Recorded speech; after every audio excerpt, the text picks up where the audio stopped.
Do you regret ever getting involved in... I didn't have a choice. It got bad when I was about 15 years old because when I did MTV Cribs, the day that I had to go show off that house. I went through some pretty traumatizing events. I stayed at his house. I stayed in his bedroom. How old were you? I was 15, and I remember him just sitting down with me, being like, this is kind of like what you got to do, Aaron, in your future. And they're setting me up, and Sony Records owes me $3.5 million, and they don't want to pay me, and it would be in their better interest, just like Michael told me. And Brad Paisley was sued Sony Records for $10 million. They owe me money, and they're trying to kill me off. And I'm begging you and I'm pleading you, help me raise $100,000 as soon as I can. Do you regret ever getting involved in... I didn't have a choice. It got bad when I was about 15 years old. I'm sick of this.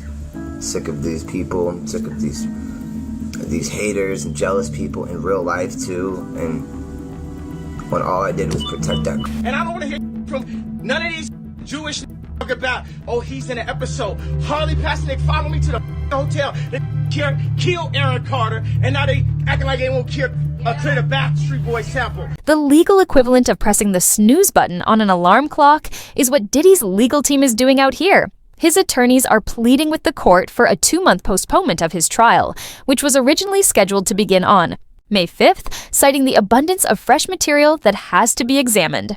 It's funny, since they were all certain there was no proof at all just a few weeks ago, and now they're suddenly overloaded. It did not impress the judge. Diddy's camp is still attempting to assign responsibility, claiming that prosecutors failed to provide important documents on time. It sounds like a lot of stalling and finger-pointing. The court made it plain that there would be no further delays, regardless of whether they were really overwhelmed or simply attempting to buy time. Diddy may want to reconsider his movements if he believed he could dance around this. The passing of Aaron Carter, and Jane Carter, Aaron Carter's mother, is not taking it easy as everyone attempts to put a tidy bow on her son's death. No, since the circumstances surrounding Aaron's last days appear more like a mystery book than a solved case, she has every right to be suspicious and is out here seeking answers. Let's first establish the scenario. In November 2022, Aaron was discovered dead in his bathtub. The official narrative was that he accidentally drowned while under the influence of drugs. Isn't the case closed? Not even close. The information Jane Carter has disclosed is quite disturbing, and she has been screaming from the rooftops that her son's death doesn't line up. I got a call. The first thing, I got a call from my daughter, Angel, and she said that Aaron was found in the pool. So then I found out later that he was found in a tub, and the stories just kind of kept changing. But I was very concerned because, he had obviously had a lot of people that were harassing him on the internet. A lot of people come up missing. Feels like it might be a lot of that in order to control, traumatize. They want to monetize and traumatize. We met him through Rodney Jerkins. He was in the studio recording. Right. And when he wanted to meet the both of us. When Michael met you, he was very interested in you, wasn't he? No, I don't think he was interested like everybody You don't? portrays him to be. No. And when Michael Jackson was alive, you are backing him. You are up his ass. You are kissing his ass. You are there to testify for him under oath. And then when he dies, you decide that that's a good time to come out. No, what you're doing is you're actually stomping on an icon and a legend. He got mad at what I was talking about, airing out his dirty laundry. And so basically, this smear campaign started on me. Cancel culture. To begin with, Aaron had disclosed to others that he was being threatened just a few days before his passing. He wasn't evasive either. He informed his teammates and those closest to him that he felt threatened and that someone was pursuing him. Furthermore, this wasn't just sporadic paranoia. Aaron felt certain that something was happening. We still don't know whether it had to do with money, individuals from his background, or something more sinister. However, the man sounded afraid, and he wasn't just acting this out for publicity. The situation becomes much murkier at this point since his phone was missing. when his body was discovered. Consider this. In 2022, it is almost unheard of for someone to be without a phone. There was no sign of the phone in the home or the restroom. It just disappeared. Jane's question is the same as everyone else's. Who takes a bath without their phone? More significantly, why would it vanish after he passed away? Calls, messages, voice notes, threats, and receipts. Everything is stored on phones. If Aaron had been telling the truth about being threatened, he would have had the proof on that device. And yet, poof. Gone. Not only is it odd, it's terrifying. Jane has been sharing pictures from the incident with the public, which is brave of her, but she's doing it to make a statement. She claims the police handled her son's death like any other troublesome celebrity case, dismissing it too quickly due to his history with drugs. Jane, however, is not going to accept that. She believes her son deserved a thorough investigation, not a rushed judgment. She also brought up Aaron's tendency to overshare during live broadcasts. And if he truly felt threatened, he would have warned the world. And in a way, he did. But not enough people were listening. The indications were there. The strange texts, the threats, the missing phone. But no one took them seriously. And that's what's eating away at Jane. Carter, I want to verify that this is actually my GoFundMe page. There's been a lot of misdirection that I've had to do in order to protect myself from being a silence breaker for my brother, who is a rapist.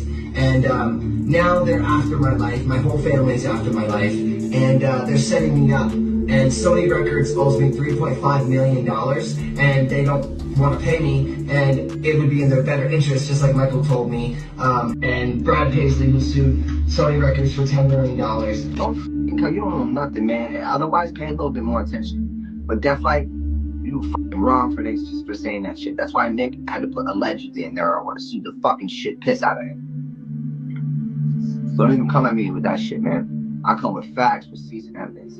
Do you regret ever getting involved in... I didn't have a choice. It got bad when I was about 15 years old because when I did MTV Cribs, the day that I had to go show off that house, my mom and my dad told me, we're getting a divorce, but you still have to go do this. I had to go show off all the stuff, my whole life, that was going to be taken away from me. I was in another place, and I saw things happen to Aaron and saw things happen to all these people, and I couldn't do anything because I was someplace else. I couldn't help you. That in itself is what makes it hard, because I wanted to go in there and scoop up, but you guys weren't even 18 years old. You couldn't escape. It got bad when I was about 15 years old. Be fair, Aaron wasn't a hermit who kept to himself. He was blogging often, working on songs, and even discussing going on tour again. Yes, his last postings on social media were strange, but they didn't scream, "I'm giving up. I'm overwhelmed and trying to figure it out." They cried, something else entirely. Jane wants accurate answers, not to generate conspiracy theories. She wants people to look at what really happened and stop writing off her son as just a washed-up child star. Because something is wrong, and the truth could have been on that lost phone.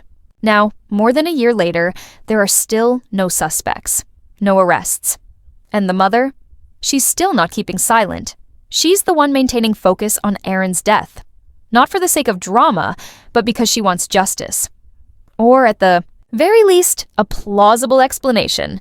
And to be honest, she's right to demand it. There's something off about all of this. Did he, Aaron Carter, really just die suddenly and alone? Or is there doubt no one is shedding light on? The Aaron Carter story becomes even more complicated the deeper you go. If you already thought it was bizarre, brace yourself. Because now, people are asking not just how he died, but who might have been involved. And yes, Sean Diddy Combs' name has inadvertently entered the conversation. Welcome to that section of the internet where everything is debatable. And nothing is too fantastical. Regret ever getting involved in... I didn't have a choice. It got bad when I was about 15 years old because when I did MTV Cribs, the day that I had to go show off that house, my mom and my dad told me, we're getting a divorce, but you still have to go do this. I had to go show off all the stuff, my whole life, that was going to be taken away from me. There's 4 FBI agents waiting for me in the hotel room. And my mom's there and she's like, tell them what happened. And I'm like, what do you mean tell them what happened? And I sit down with them and they all get asked these super sexually exploited, questions, backsided questions, and I knew that at my age already. And I looked at all four of them and I said, are y'all crazy? I said, what you think I'm gonna do? Tell you that Michael did something bad so that we can sue him for money? That's what I told him. I was like, you're crazy. And I looked over at my mom and I was like, are you serious, Mom? I was like, what is going on here? Why are you letting this happen? And she goes, well, I think something happened, you know, I think something. I'm like, really? That man did nothing but be hospitable, kind, loving, giving. Is this? I was like, and I looked at my mom, I go, are you really trying to go at Michael and use me for a money grab? I was like, no, and I looked at him right now, I said, nothing happened.